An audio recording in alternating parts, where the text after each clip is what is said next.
हाम्रो मोबाइल रिपेयरिङकै लाइनमा काम गर्ने एकजना दाइले त्यस्तो गाह्रो काम म खासै गर्दिनँ, कनेक्टर फेर्ने, डिस्प्लेहरू चेन्ज गर्ने, यसो सामान्य काम मात्रै गर्छु भन्नुहुन्थ्यो।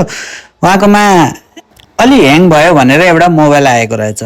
फोनले अपडेट मागिरहेको रहेछ, उहाँले फोन अपडेट गरिदिनु भयो। अपडेट गरेर अन भइसकेपछि डिस्प्लेमा, त्यो मोबाइलको डिस्प्लेमा लाइनै लाइन देखा पर्यो। यस्तो भइसकेपछि अब त्यो डिस्प्लेमा समस्या आइसक्यो, डिस्प्ले चेन्ज गर्नुपर्ने अवस्था भयो। अब त्यो फोनमा जसले अपडेट गरे पनि त्यो समस्या आउँथ्यो। अब त्यो फोन धनीले भन्नुहुन्छ मेरो फोन जस्ताको त्यस्तै बनाइदिनु। हेर्नुहोस् न, रिक्स त सानो कुरामा पनि हुँदो रहेछ नि। अब यस्तो अवस्थामा के गर्दा उचित होला, तपाईँलाई के लाग्छ? अब त्यो सबै खर्च पसलले आफैले बिहोर्नु पर्ने हो त।